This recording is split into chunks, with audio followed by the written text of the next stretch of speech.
정영택 목사의 쉐마 바이블입니다.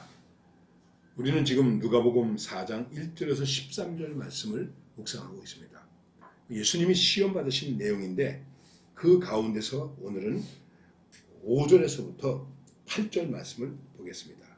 그리고 우리가 부를 찬송은 348장 마귀들과 싸울지라 죄악범은 형제요, 이 찬양이 되겠습니다.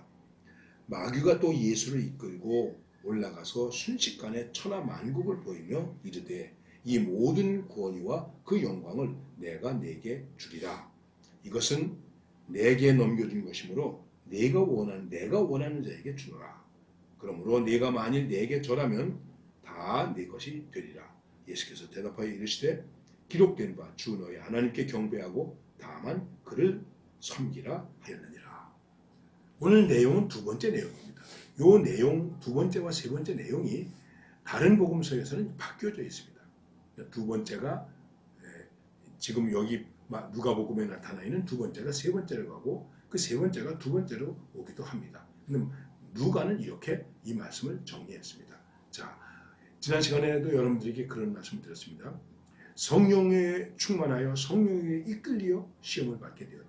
그리고 그 시험의 가장 키포인트는 애매모호하게 만드는 것이다.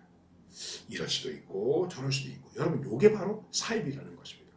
진짜일 수도 있고 가짜일 수도 있고, 그래서 우리들이 거기에 넘어가게 되는 것입니다.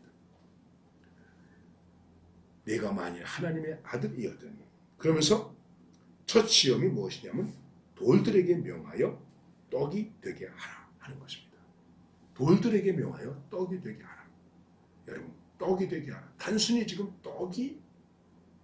돌이 떡이 되는 것이 중요한 것입니까? 40일을 굶주리셨단 말이에요. 금식하셨어요. 그럼 그때의 그 순간에 나 개인적으로 생각하든 인간적으로 생각하든 가장 절실한 것이 무엇일까요? 여러분, 40일을 굶으셨어요. 가장 내게 절실한 것이 무엇일까요? 우리 인간이 살아가는 삶 가운데 가장 절실한 것이 무엇일까요? 떡 아닙니까? 빵 아닙니까? 먹는 거 아닙니까? 저는 참 배고파 봤습니다. 6.25 때 아버지를 잃고 어머니하고 둘이서 살면서 너무너무 배가 고파서 밥을 먹지 못해서 학교에 가다가 학교를 안 가고 땡땡이 치고 돌아왔습니다. 근데 우리 어머니가 저를 몹시 때렸습니다. 학교 안 가고 돌아왔다. 그리고요, 어떤 때는 어머니가 일하시는데 다른 집에 가서 일하러 가시지 않습니까? 이제 품을 팔러 간다 그러죠. 일하러 가시면 그 일하는 곳에서 밥을 주지 않습니까?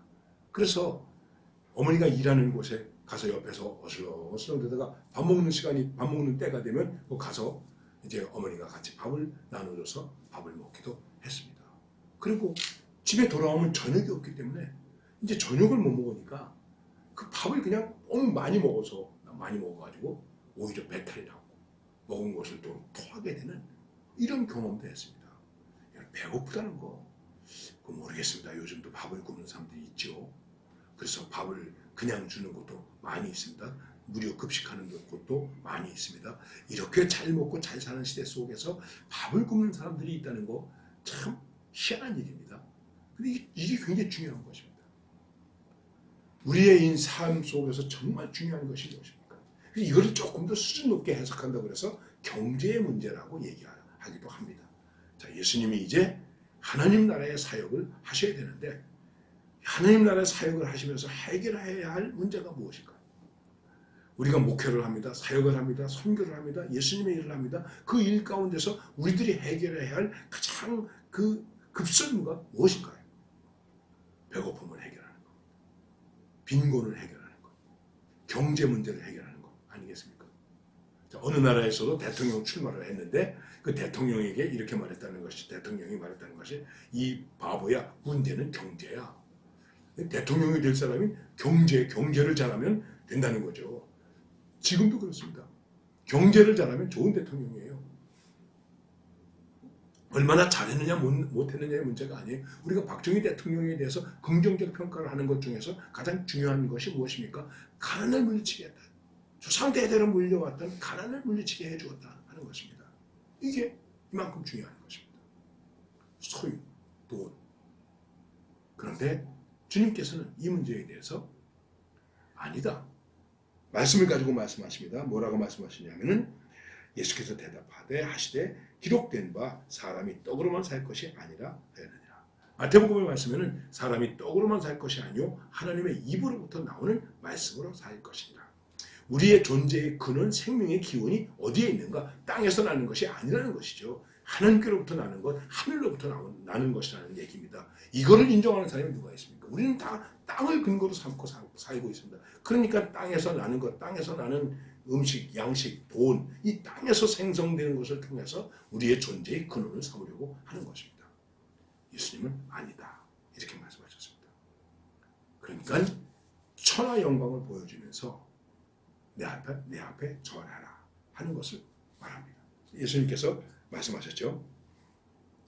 주 너의 하나님께만 경배하라. 우리의 존재의 목적이 무엇입니까? 사람의 제일 되는 목적이 무엇입니까? 우리의 신앙의 제일 되는 목적이 무엇입니까? 떡입니까? 아닙니다. 돈입니까? 아닙니다.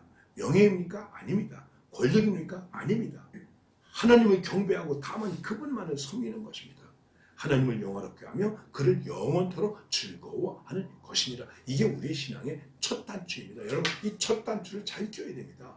이 첫 단추를 잘못 끼면은 우리의 모든 것이 뒤틀어지게 되는 것입니다. 지금 이 첫 단추를 잘못 끼우고 있기 때문에 뒤틀어지는 것입니다. 교회도 뒤틀어집니다. 믿는 사람도 뒤틀어집니다. 교회의 지도자들도 뒤틀어지고 있습니다. 여러분, 왜 뒤틀어지었는가? 왜 뒤틀어지게 되었는가? 왜 이렇게 꼬이게 되었는가? 여러분 삶에 안 풀리는 게 있습니까? 하나님이 해결해 주세요. 풀어주세요. 그게 문제가 아니고 내가 풀 거를 제대로 풀고 맬 것을 제대로 메고 있는가? 첫 단추를 제대로 끼고 있는가? 이것을 생각해야 되는 것입니다. 그러므로 첫 단추를 바르게 낍시다. 그리고 우리의 삶이 고다지게 풀려지게 하나님의 말씀으로 인도받는 이런 삶이 계속되기를 바랍니다.